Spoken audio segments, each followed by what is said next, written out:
Umaraw na nung linggo ng gabi, bumagyo. Tapos Lunes, umuulan, mga 9 o'clock hanggang mga 3 o'clock nag-snow. So, ilalabas ngayon dahil maaraw na sa labas.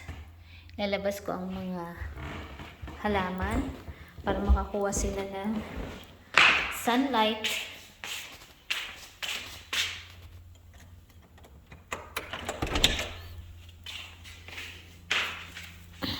Ito lang yung ilan sa mga bulaklak na save ko. Good morning, sunshine! You are my sunshine, my only sunshine. So, yan yung mga dahon ng dala ng fall. Ito yung mga buto ng sili na pinapatuyo ko. Bakit na? Palabas na sila. Mahangin siguro. Yan.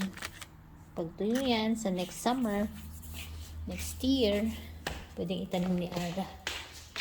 Let's go out na, mga halaman. Oh, diba? Meron pa tayong bulaklak. Meron pa akong bulaklak na iligtas.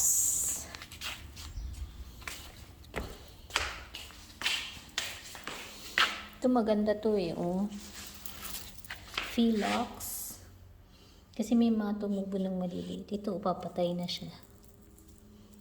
Namamatay na. Pero, dahil may mga tumutubong maliliit doon sa lupa.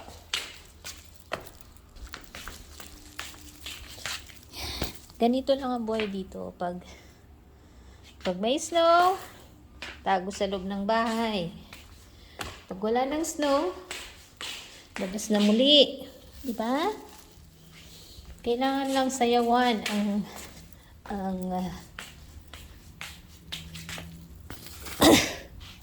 ang season.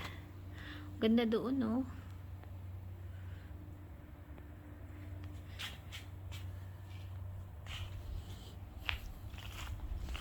Chilly pa rin outside. Still chilly. That's the neighbor. Yan, dati yung puno na maganda. Namatay na rin, oh.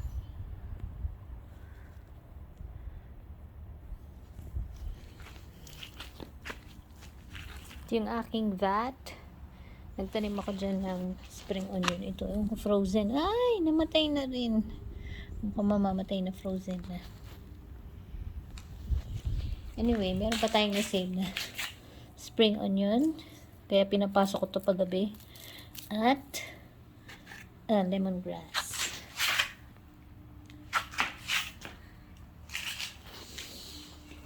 Okay. Ang lamig. Matutulog muna ako. Tapos mga lunchtime. Kasama ako dun sa kakilala. Baka mag-fishing kami sa walls. Kasi day off ko nga today.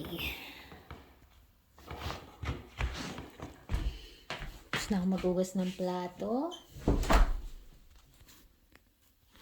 Ito ang aming fridge. Wow. Kailangan mag-stock pa ganitong pa-winter na. Kasi ito yung mga ulam na pinabaon sa amin nung birthday party. Ayaw na nilang iuwi. Yun naman ang fridge.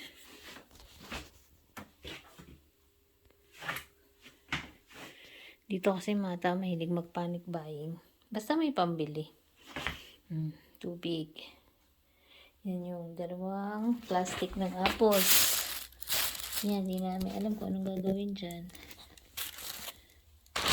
This one pa, ayan, galing sa puno sa labas. Yan o. Pag umalis na ako, I'll be missing this view na nakikita ko every morning. Well, that's life. You have to move on. Lalo na dito sa America. Basta may opportunity, gora-gora lang. Diba? Fine, fair weather again. Sino mag-aakala? Kahapon bumabagyo na ng snow.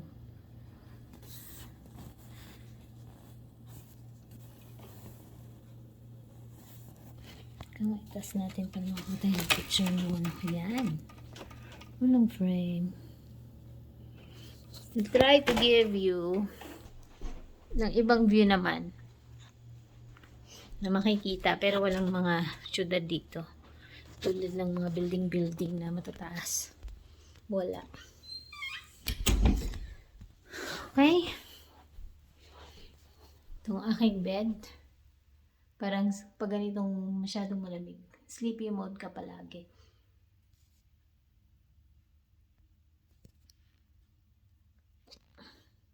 Hindi ako makaklik. Okay.